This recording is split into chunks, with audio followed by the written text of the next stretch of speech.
que ele, bom, enfim, ele fala muitos impropérios, ele xinga todo mundo. E, por exemplo, isso a gente publicou na matéria que a gente publicou no UOL hoje à tarde, ele chama o Pablo Marçal de incompetente, de pateta. Ele também insultou a família Bolsonaro inteira, disse que são burros, que são, enfim, e também comentando sobre violência, sobre...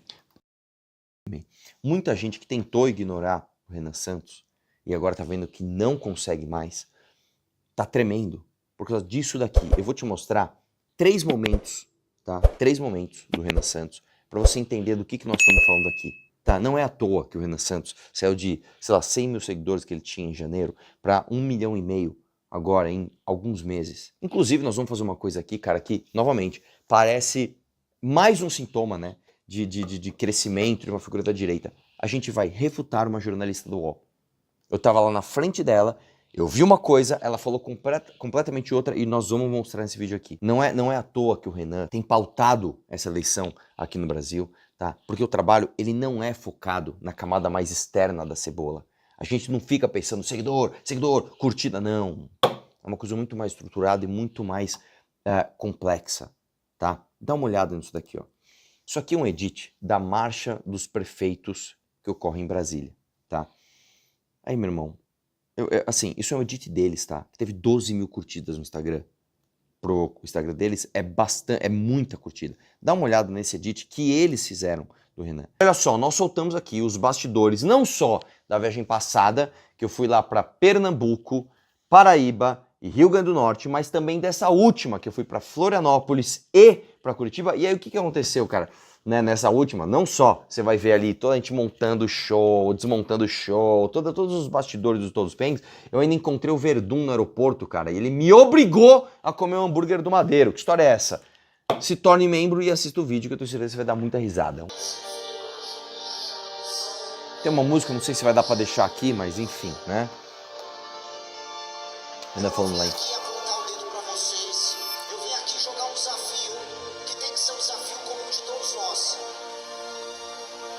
Vai fazer esse edit dele, e eu até vou tirar a música aqui, que ele não fala nada ali, né? Só fica essa música, ele falando de forma grandiosa e tal. O Renan teve a coragem, e eu duvido, eu desafio você a encontrar um candidato da redemocratização até agora, à presidência da República, que chegou para os prefeitos e falou: eu vou ter que fundir alguns dos municípios de vocês. O município vai ter que ter atividade econômica, o município vai ter que ser superavitário. Mesmo porque você não pode ficar refém de emenda de deputado, que hoje funciona isso, funciona assim, você tem um pacto federativo que arranca dinheiro dos municípios, arranca dinheiro dos estados, joga para a União e um monte de deputado federal fica distribuindo emenda, né, com parceria com o prefeito, como se isso fosse o trabalho de um político no Brasil, como isso deveria ser. Não é assim, não deveria ser assim, tá? A gente tem que se liberar, a gente tem que romper com essa lógica, e ninguém tem coragem de fazer isso, tá? E aí, colocar aqui até outros momentos, que foi a galera indo tirar foto com o Renan. Isso aqui, meu irmão, para quem viveu aqui a ascensão do Jair Bolsonaro, do Dória e tudo mais, prefeito indo tirar foto com candidato à presidência significa o seguinte: o cara está lá na base, a capilaridade que esse cara atinge não é a capilaridade que todos nós atingimos, esse cara está lá na base e ele entende que tirar uma foto com o Renan é uma coisa positiva para a base dele. O que isso significa? Não precisa ser muito inteligente, não precisa ser cientista político para entender, tá? O que você acha que isso significa? Que o crescimento do cara é inevitável, mano. Olha isso aqui, velho. Em todo esse momento que eu tô falando aqui, ó, não para de gente ir lá tirar foto com ele. Tem outro vídeo que postaram aqui. Esse aqui tem um áudio dele, né? Vou até colocar. Tira a música, ignora.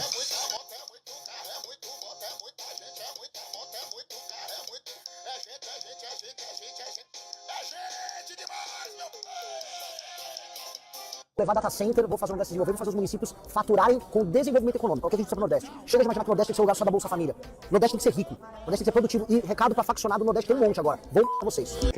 Mais um edit animal da popularidade que o Renan está. E aí chegamos na jornalista estadual. O que aconteceu? Esse final de semana teve um evento do Esfera, né? Um evento super importante, né? Cheio de figuras importantes. Tava lá Luciano Huck, Barroso do STF, tinha, cara, um monte de empresários de tudo quanto é setor. E o que acontece? 2 coisas chamaram muita atenção. A primeira é que quando o Renan falou do papel do STF e de acabar com decisão monocrática e tudo isso, o Riso filmou a cara do Barroso. O Renan estava falando isso na frente do Barroso, tá? E o Riso filmou ele e filmou a cara do Barroso. E, novamente, eu desafio você a me trazer um pré-candidato ou um candidato à presidência da República da redemocratização até hoje, qualquer um, que tenha tido a coragem de falar isso daqui. Qual é a sua proposta de reforma do judiciário, Renan? Judiciário tem que cumprir apenas o papel de guardião da Constituição e de ator que discute temas abstratos ligados à questão da constitucionalidade, e não mais como última instância do processo legislativo. E mais, ministros do STF não podem ter escritórios ligados a eles fazendo negócio por aí, todo mundo sabe que isso ocorre. Decisões monocráticas têm que acabar, tem que haver filtro de entrada, são 8 mil ações que rolam no STF brasileiro, enquanto na Suprema Corte Americana são 50. Né? Nesse painel, que durou muito pouco, inclusive, tá? Foi o Renan e o Aldo Rebelo. O Renan falou algumas coisas e a jornalista do UOL não gostou. Eu vou pôr só um trechinho aqui que depois eu vou te mostrar a coletiva de imprensa que essa mesma jornalista também participou. Vamos lá? Dá uma olhada aqui, ó. E aqui ele, bom, enfim, ele fala muitos impropérios, ele xinga todo mundo. E, por exemplo, isso a gente publicou na matéria que a gente publicou no UOL hoje à tarde. Ele chama o Pablo Marçal de incompetente, de pateta. Ele também insultou a família Bolsonaro inteira, disse que são burros, que são, enfim, e também comentando sobre violência, sobre... Só uma coisa, você reparou que ela fala de um jeito, não parece uma jornalista séria falando, né, concatenando as ideias, ela não consegue terminar uma frase. Não, e aí ele também xingou a família Bolsonaro, e aí o Marçal também chamou de incompetente, e também xingou... Tá parecendo uma criança birrenta, né? Tá parecendo uma criança birrenta. Sim, cara, o Renan, diferentemente daquilo que a gente costuma ver, né, ele tem coragem de apontar o dedo e falar as verdades que ninguém mais tem. Tá? Vai lá. Aquela operação da polícia no Complexo da Penha, no Rio de Janeiro, no ano passado, perguntado o que ele achava dessa operação, ele disse, olha, eu fico muito feliz de ver aqueles corpos todos. Ai, então, assim, ele tá botando um tom bastante... Que absurdo, meu! O Renan falou que fica muito feliz de ver aqueles corpos todos, aqueles traficantes vagabundos que matam o trabalhador todos os dias, estão com um fuzil na mão, dando tiro em cabeça, tá? De Uber que erra o caminho, tá? Estuprando mulheres, colocando o corpo na porta da casa da mãe para dar recado, né? Que absurdo, ele fica feliz de ver esse cara morto. Mas vamos lá. Tá botando um tom bastante pesado para chamar atenção, para fazer, para ter clique, para viralizar, etc. É um discurso bastante perigoso, né? Vamos lá. Isso é outra coisa também que fica muito triste de ver, porque na coletiva de imprensa, teve uma hora, você vai até ver, eu vou te mostrar aqui, o Renan mesmo falou, não, eu não tô fazendo nada eleitoreiro.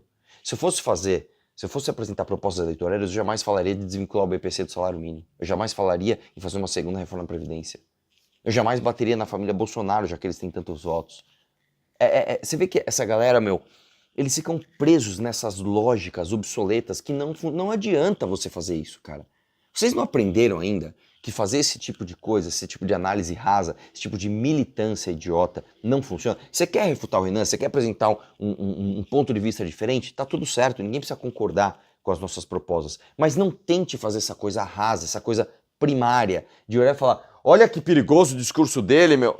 Não, não é perigoso. E depois ela somente, vai chegar um momento que ela somente, dá uma olhada aqui, ó. Aqui no fórum, conversando com empresários, eles recebem esse discurso dele com bastante ressalva, tá? Não dá para dizer de jeito nenhum que ele está sendo abraçado pelo empresariado. Isso é só mentira. Eu estava lá. Vocês viram, a gente estava em Live RL. Quem acompanha a Live RL viu que assim, o Renan não conseguia andar, cara. Onde andava, apresentava, ou você acha que empresário no Brasil tá com dó de traficante? Não, eu como empresário aqui, acho que eu fico muito triste com aqueles corpos lá no Rio de Janeiro. Não, cara. Fica só tonto isso. Vai lá. O que eles dizem que faz sentido todo mundo tem o direito de se candidatar, né? É claro, tem direito de se candidatar e de falar e de colocar as suas propostas, mas, aí tô parafraseando os empresários que eu escutei, ele parece muitíssimo despreparado, ele não tem propostas, ele parece... Cara, é justamente o oposto. E vamos lá, primeiro que a realidade mostra que o Renan é o único que tem propostas, começa por aí. Segundo, cara, que basta você conversar com qualquer pessoa que ouve o Renan e você pode ouvir qualquer crítica. Ele traiu o Bolsonaro, ele é descabelado, ele é um pouco radical demais, ok. Você não ouve falando que ele não tem proposta. Você pode discordar da proposta, mas não, você entende como esse tipo de jornalismo ridículo que o UOL insiste em fazer só nos ajuda. E como a gente tá em outro nível aqui, eu não preciso ficar vindo aqui e ficar refutando ela no mérito, ficar puto com ela. Esses jornalixos, eu não sei o que lá. Não, cara, é só mostrar e falar, cara, 2026, não aprendeu ainda? Que esse tipo de coisa não funciona mais no Brasil? Você não aprendeu isso ainda? Ele parece que ele está tentando sempre se aproveitar de algum discurso de direita que esteja fazendo sucesso. Por exemplo, nós já vimos ele indo para a Argentina para encontrar o Milei, nós já vimos ele indo para El Salvador, que tem uma política de encarceramento muito rígida. Isso é outra coisa. Quem é que trouxe isso para o Brasil primeiro? Quem é que falou de El Salvador primeiro? Quem é que fez uma revista mostrando que Oruan era do Comando Vermelho antes de todo mundo? Quando o Oruan ainda estava... Não, um artista popular, pô, você é louco, o cara mobiliza os jovens.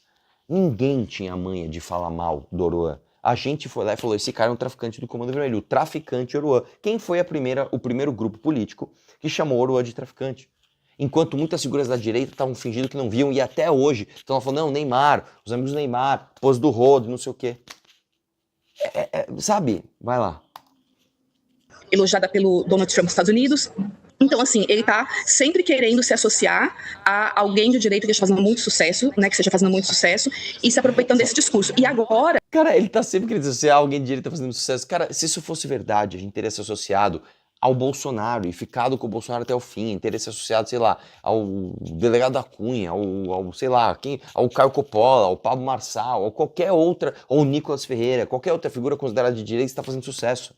E a gente bateu de frente com todos eles. Com esse enfraquecimento do Flávio, parece que ele está carregando mais nas tintas desse discurso para chamar mais atenção do eleitorado e tentar conquistar algumas pessoas, ou pelo menos ser ouvido por quem não prestou atenção nele ainda. Mas aqui no empresariado, assim, é bastante ressalva. Isso não é verdade. E assim, uma coisa que tem que ser feita, e o Renan vai fazer, é apresentar essas propostas sem papas na língua. A gente tem que... Deixa eu falar uma coisa para você, gente. A gente tem que mostrar que os ajustes fiscais têm de ser feitos.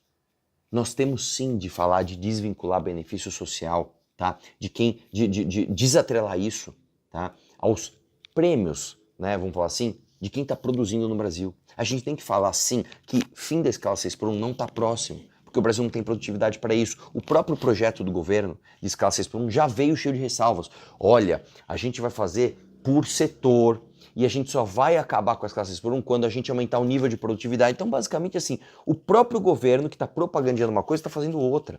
A gente precisa de gente que fala a verdade. Não tem dinheiro para pagar a conta, cara. Falar a verdade tem que finalmente começar a fazer sucesso aqui no Brasil. Senão ferrou, velho. Senão ferrou. E aí, vamos para a coletiva de imprensa dele? Isso aqui, cara, isso aqui merece... Aliás, só uma coisa, né? Tem a resposta dele. E aí, sobre o que ele falou, né? O próprio Renan colocou aqui um trecho, né, do que ela falou e do que ele falou. Aquela operação da polícia no Complexo da Penha, no Rio de Janeiro, no ano passado, perguntado o que ele achava dessa operação, ele disse... Eu gosto muito de ver aqueles caras mortos. Eu, como a maior parte dos brasileiros, a gente fica muito feliz. É um discurso bastante perigoso, né? Prendeu, matou primeiro. Só que aquilo, sem você ter um direito penal do inimigo, ou seja, um regime de exceção para aquelas pessoas, aquilo se torna enxugar legítima porque aquela área é recuperada logo em seguida pelo próprio crime organizado. O governo federal vai precisar participar disso. E é uma retomada que vai libertar justamente os brasileiros mais pobres. E aí a gente vai poder inserir eles na economia, levar dignidade. Mas da maneira como está sendo feita, é enxugar gelo. Ele parece muitíssimo despreparado, ele não tem propostas. O que você tem de concreto para fazer no Brasil para melhorar a situação da economia? Primeiro, ajuste fiscal ligado na despesa. Uma reforma fiscal na área da despesa diminui os juros, a relação dívida-PIB. Então, portanto, posso diminuir os juros, posso cortar impostos, posso ter um momento de crescimento. E aí eu faço uma outra coisa que são as reformas de competitividade, que envolvem infraestrutura, que envolvem energia, que envolvem facilidade para contratar e demitir uma pessoa, assim como facilidade para você abrir e fechar uma empresa. Ao trabalhar esse aumento de competitividade com o ajuste fiscal, o que a gente passa a ter, finalmente, é uma possibilidade de um crescimento que vai atingir diretamente essas gerações. Cara, eu tava do lado dela nessa hora. Se você chegou até aqui, é porque esse tipo de vídeo faz sentido para você. Inscreva-se no canal e venha fazer parte desse movimento. O futuro é glorioso.